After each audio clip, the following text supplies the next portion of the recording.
Yo, what's up, guys? We're back, and we're going to be doing another full card breakdown, full betting perspective for the Dana White Contender Series, like we have been doing the last couple of weeks.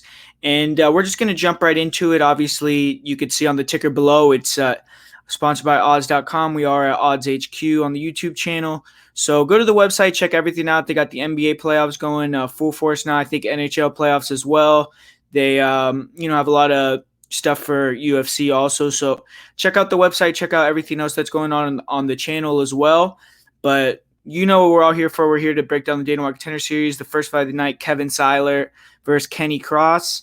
This is an interesting fight because they were supposed to fight a couple of weeks ago on the first Dana White Contender Series, but unfortunately, Kevin Seiler got COVID, so he got pulled from the card. Kenny Cross, he actually got another opponent in Demonte Robinson. He weighed in, did the whole bit, but Robinson actually got pulled with COVID as well. So then Kenny Cross was obviously left without an opponent. And a couple weeks later, they rebooked this matchup. So it's interesting. Both guys had, some pitfalls that they had to go through. Obviously, who knows how much Seiler has been training, what he's been doing since he just recently contracted that. And for Kenny Cross, he is a pretty big lightweight. He already had to weigh in a couple weeks ago. So he had to weigh in twice in a row here. So that could potentially affect him as well. But when you're looking at the fight, Kevin Seiler, he's more of a boxer. He has a good high kick, really nice jab. He'll double, triple up on that jab. Good 1-2, good 1-2-1, good pull counters. He attacks the body very well. He's a pretty good fighter on the feet, but he's a little bit slow and struggles a little bit with forward pressure, which Kenny Cross isn't a guy necessarily that's going to pressure you like that, but good in and out movement. He's a big guy for the division. Kevin Seiler, he's significantly smaller. You saw it at the weigh-ins as well. He's normally fought at 145 for a large portion of his career. He actually fought on the Dana White Contender Series. He got the win against a 5-0 opponent, but unfortunately he missed weight. That was for a featherweight fight. So now he went on the regional scene, won a fight at lightweight, came here in his fight, another fight at lightweight, this time against a big lightweight. So it's going to be another challenge for him here to fight a bigger guy. But Cross, like I said, he's going to have the range and the reach advantage here. So he's going to be in and out like he usually is. He's pretty explosive. I would say he's the better athlete of the two guys. And good kicks, good straight punches down the middle, good, blitz attacks. And he's fought some decent competition, like Jonas Flock. He fought Robert Hale. He actually has a knockout victory over Robert Hale, but when you look at that fight, it was a little bit, he hit the dude with the headbutt, or they collided heads. Then shortly after, he finished him with a really nice combination against the cage, ground and pound, but the headbutt kind of marred the finish a little bit.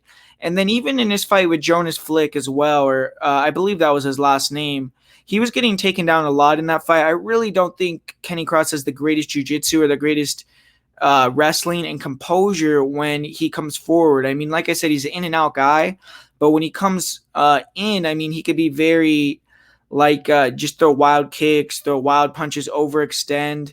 And that's where I think where Seiler also has a good grappling game. I mean, he has a good underhooks game, good single leg. He can get you to the ground, control you, good back takes, good mount, really good ground and pound. And Kenny Cross, he's a guy that once you get him on the ground, he gives his back. He does have some decent get-ups. And in that fight with Jonas, I mean, he showed heart. He got taken down, dominated for the large majority of the fight.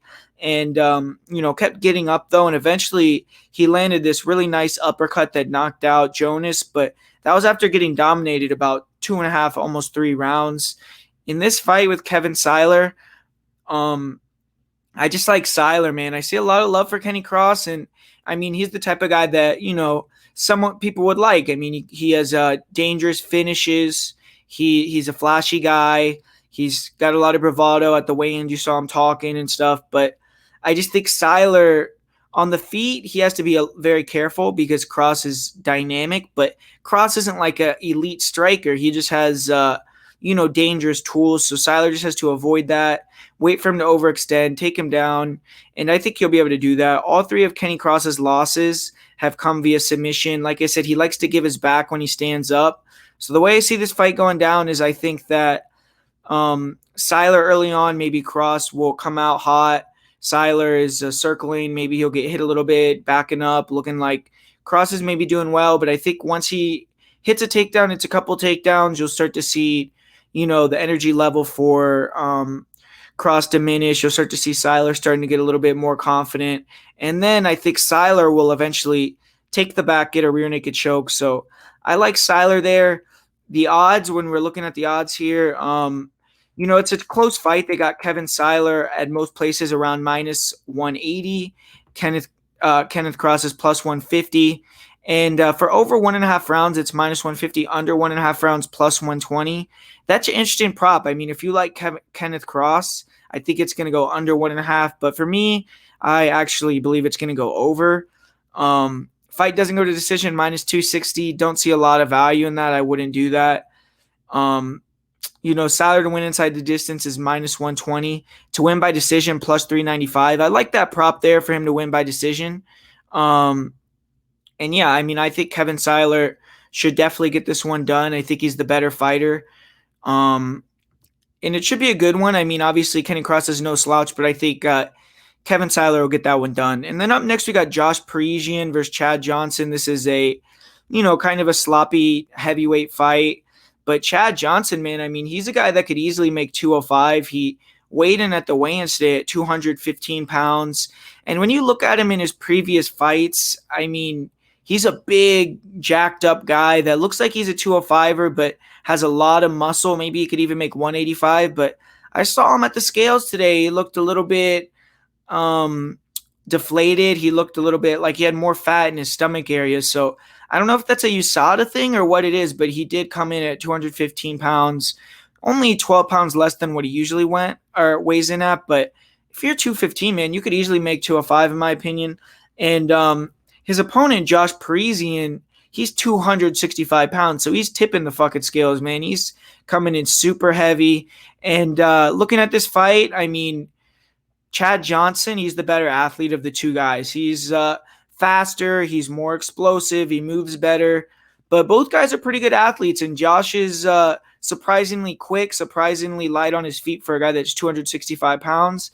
Johnson on the feet, I mean, not good at all. Throws wild shots, super wild. He's getting a little bit better with his composure, closing the distance, but doesn't really offer much besides big hooks. He has a terrible chin, man. I mean, I've seen him knocked out multiple times. I've seen him hurt in multiple fights. He gets dropped all the time. Like, it seems like in a lot of fights he's gotten dropped, he's gotten hurt. His grappling is pretty good, though. I mean, I could see him getting some takedowns. He has explosive double leg. He can, hit singles, hit body locks. He kind of mauls some guys. But Josh Parisian is going to be a big dude, and Johnson doesn't really have the greatest top control, man, or the greatest takedown defense. If you look at his last fight, he was fighting a 2-7 opponent, and his opponent took him down and swept him when he got taken down by Johnson. So that wasn't something that I like seeing. Josh Parisian, he's definitely the veteran here. He's already fought in the Contender Series. He's fought in the Ultimate Fighter. He's had 15 fights to 7 fights for Chad Johnson. And Parisian on the Contender Series last time, I mean, he couldn't have done any better. He went in there, got a spinning back fist knockout over Gregor Bello in the first round. And unfortunately for him, he got asked to go on the Ultimate Fighter, not the UFC. Didn't do well on the Ultimate Fighter. Won a fight outside the UFC, a couple fights, I believe. Now he's coming back. I think he won 5 in a row. And Parisian, he's light on his feet. He kind of fights like a little guy, even though he's a heavyweight, likes to move around, throw a lot of kicks, a lot of spins. And sometimes it works out for him. Like, he had that nasty, like I said, spinning back fist knockout against Greg Rebello. He definitely has the better striking. He's cleaner with the hands, more durable, throws just more diverse arsenal of strikes as well. If this stays on the feet, it's going to be Josh Parisian all day. And in terms of the grappling, Parisian will try to mix it up, get takedowns here. And I do think there's a potential that he could take down Chad Johnson. But, I mean, I don't know if that's necessarily the smartest thing to do. For Chad Johnson, I do think he's probably going to get takedowns. I mean, Josh Parisian got taken down by a really bad opponent in his last fight. He just doesn't have the greatest takedown defense. So I do believe that Chad Johnson will be able to get some takedowns, but Johnson's takedown or top control just is not that good. I have seen Parisian, throw up some submissions from his full guard. He will, throw some submissions to create scrambles, but his bottom game isn't the best either. So I mean, would I be shocked if Chad Johnson came in here, just took him down, pounded him out early? Not necessarily, but I actually think that Josh Parisian is a decent play. I mean, he is minus 165, plus 135 for Chad Johnson. He has a lot more experience. He definitely has the durability edge. That's the thing I don't like about Chad, man, is just his chin is terrible. It's not good at all. Um, I mean, I think Parisian isn't like a safe guy. If he gets taken down and pounded out, like I said, I wouldn't be shocked, but he should win this fight, man. I mean, he's the vet. He has more skills across the board, more experience. He should win the fight. And looking at the props here, over 1.5 rounds plus 130, under 1.5 minus 160. I kind of think it's going to go under 1.5, but at minus 160, not a lot of value there, really. Fight goes to decision plus 425. I mean, I would be really surprised if it went to decision. Johnson wins inside the distance plus 175. Parisian wins inside the distance is minus 130. So, I mean, if you want to bet on this fight, I would just bet the minus 165 on Parisian. I mean, minus 130 inside the distance. I do think that he definitely will get it done inside the distance, but I mean, it's not that much more value to bet there. So I would just bet Parisian minus 165 if you want to bet him. But for me, honestly, I mean, I would just pass on this fight. I wouldn't make a play. I mean, I do think Parisian should definitely win. I think he's the better guy across the board. But I don't know, just hard to trust these lower level heavyweights. So it's going to be a pass for me, but I do think Parisian probably should definitely get the victory here. And then up next, we have another interesting fight. We got the first of two brothers coming up with Orion Koskovsky taking on Matt Dixon. And, man, just like his brother Lewis, I couldn't find a lot of video on him. I found his one recent fight, or not recent fight, but his MMA debut. He looked pretty good in that fight. I mean, he looks like a good athlete. He throws a lot of kicks on the outside. He has good movement, hands down style, and looks like, he's a decent athlete. And he's a good wrestler. Him and his brother, they both, wrestled a lot when they were younger. I believe that I don't know if they went to college for wrestling, but they were in the USA National Wrestling Program. And solid wrestlers. Both guys train at their own gym, Lost Boys Jiu-Jitsu, but they also cross-train over there at Team Alpha Male, so they're getting in some good looks over there. And his opponent, Matt Dixon, I mean, Dixon's a good fighter. He's a guy that, in his last fight, fought Justin Patterson, who's a well-known fighter on the regional scene, a good fighter, and he was able to defeat him. But the thing about it in this fight, though, man, is, Orion Koskovsky is a big guy. He's going to be coming down to 170 for this fight. So I'm interested. I want to know if he's actually going to make the weight or he already made the weight. He looked decent. So, I mean, Dixon didn't look that much smaller than him, but what I was trying to say is I want to wait until he rehydrates tomorrow and see how truly big he is compared to Dixon. But I actually like Dixon's skills, man. He's a great plus athlete, really good wrestler, smart fight IQ. He'll strike with guys. Once they start to get aggressive, he'll take them down. He has good hands, decent kicks, really good top control. He's a grinder. I think he has 6 finishes in his 9 wins, but kind of as a decision style, he wins rounds with this style. For Orion, like I said, I mean, kind of a mystery. He looks good on the feet, looks good on the ground, but his level of competition has been very low. He hasn't really, I don't think he's had that much adversity. A lot of his fights are quick finishes. So I'm just going to pick Matt Dixon because, like I said, he's went in there. He's fought guys that are legit, like Justin Patterson. He's gotten wins over them. He has more wins. He's a good athlete himself, a good wrestler. His striking looks pretty good, but this is one I would just stay away from, man, because who knows how good Orion is. Maybe he'll show that he's the better wrestler, keep it on the feet, and just beat up Matt Dixon. But I like both these guys, or I like Matt Dixon specifically just because I've seen more from him. I think that, he's a good prospect. So I do like Matt Dixon. I think that he probably should win here, but it's kind of a shot in the dark a little bit just because Orion could be a lot better than we think. So who knows? I would pass on this one completely. And the line, I mean, Matt Dixon is minus 285, Orion plus 225. So huge lean towards Matt Dixon from the bookmakers. I mean, they do say over 2.5 rounds is plus 130. I kind of like that. I mean, unless Koski gets a finish, which is plus 350. I kind of feel like Dixon may be able to win by decision. I don't know if Dixon will be able to finish Orion. Maybe he will, but Dixon winning by decision plus 275, that's kind of appealing to me. I kind of like that number. So that's something that I might look at a little bit. But like I said, I mean, it's hard to count out Orion in this fight without much footage.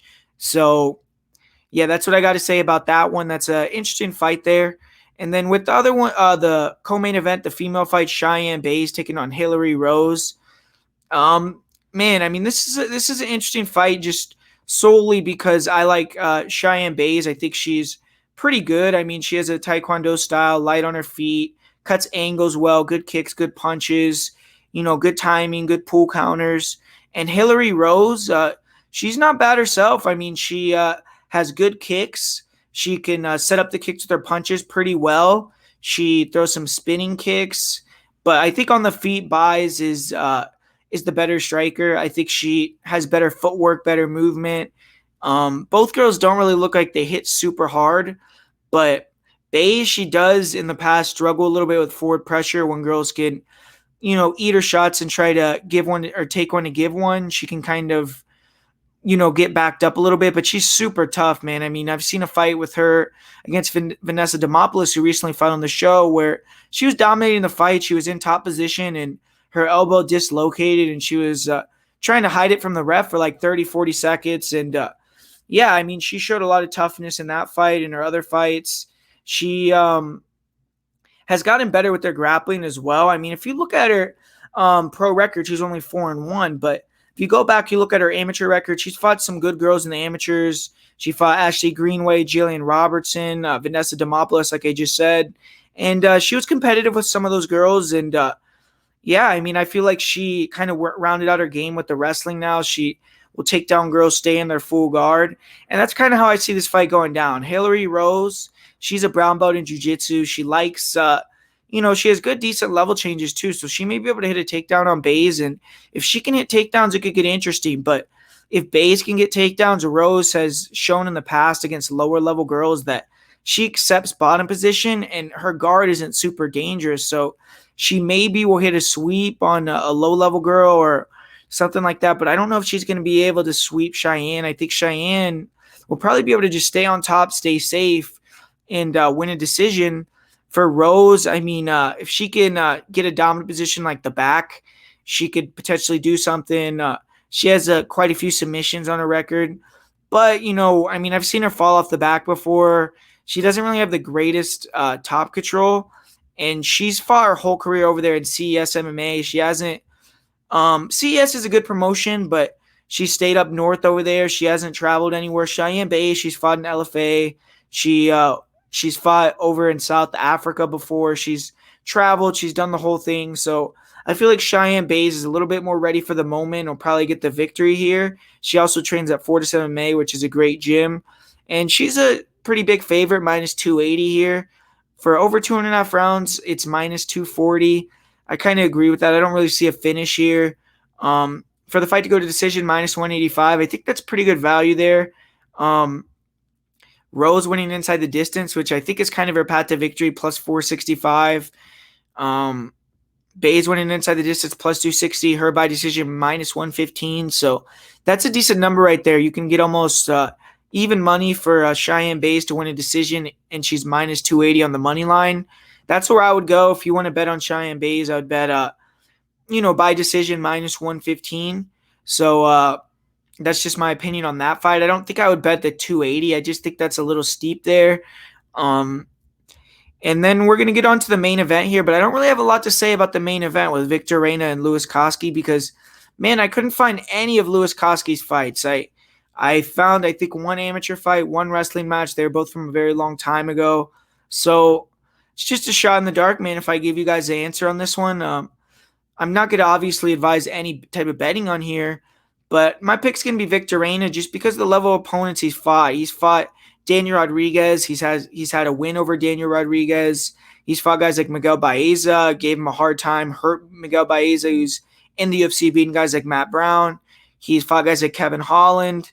And we're just going to take a look at this because this is all we have to go off of, really. When you look at his record, I mean, well, first off, he's never been out of the first round, and Victor is a guy that could take some punishment. He's a vet. He continues to come forward, walks you down. So we don't know how he's going to do after the first round. And the opponents he's fighting, I mean, his MMA debut, he did fight a guy with the winning record 6-4. Since then, he hasn't fought a fighter with the winning record. Hasn't fought in 2020 yet. I'm not sure. I mean, he could come in here. He could be a sensation. He could be a great prospect. And that's why you don't want to just come out and say, oh, I'm going to bet Victor Reina, even though when you look at Reina's resume, I mean, it's so much more impressive, man. I mean, he's beaten Daniel Rodriguez. He took his O. He beat a 6-2 fighter here, 7-4. He's fought 20-10 guys. He's fought Kevin Holland, Baeza. I mean, the pick for me, man, it has to be Victor Reina. I just, like I said, I mean, he just has the experience and he's a tough, durable guy. But the money line, it has it at 115, 115. So they obviously feel like, this fight, Koskovsky is alive, is potentially going to win the fight. So, I mean, if you think Koskovsky is going to win, right? I mean, obviously you think he's probably going to win inside the distance, and it's plus 160 if you want to get that. For this fight, the fight doesn't go to decision at minus 165. I kind of like that number. I might actually put a play on that myself personally. Minus 165 for the fight not to go to decision. Other than that, I mean, I don't think I would put a play on Victor Reina. Like I said, I mean, it's just tough. I mean, Koskovsky could potentially come out here, be a really good guy, but if he is, then hopefully he gets him out in the first round. Our prop for the fight doesn't go to decision cashes, or he gets tired and Reina takes him out in the later rounds. So that's what I'm kind of hoping here. It's a good fight card, actually. I do think that there's quite a few fights that could be fun, could have a lot of action in them. And for the parlay, though, it's going to be for Kevin Seiler and Cheyenne Bays is going to be the parlay of the week for this week. I also think, if you want to play some props, like I said already, I think the fight doesn't go to decision for that Seiler cross fight is a good play. And I think that the fight doesn't go to decision for the main event is also pretty solid play. I mean, obviously, I don't think Parisian versus Chad Johnson is going to go to decision, but that's minus 675. So, yeah, there's the full betting perspective this week for the Dana White Contender Series 2020 Week 3. Thanks for checking it out, guys. Thanks for listening. Like always, stay plugged in with OddsHQ, odds.com. This is MMA Prediction Guru here signing off, and thanks for watching, guys, and I'll talk to you guys later.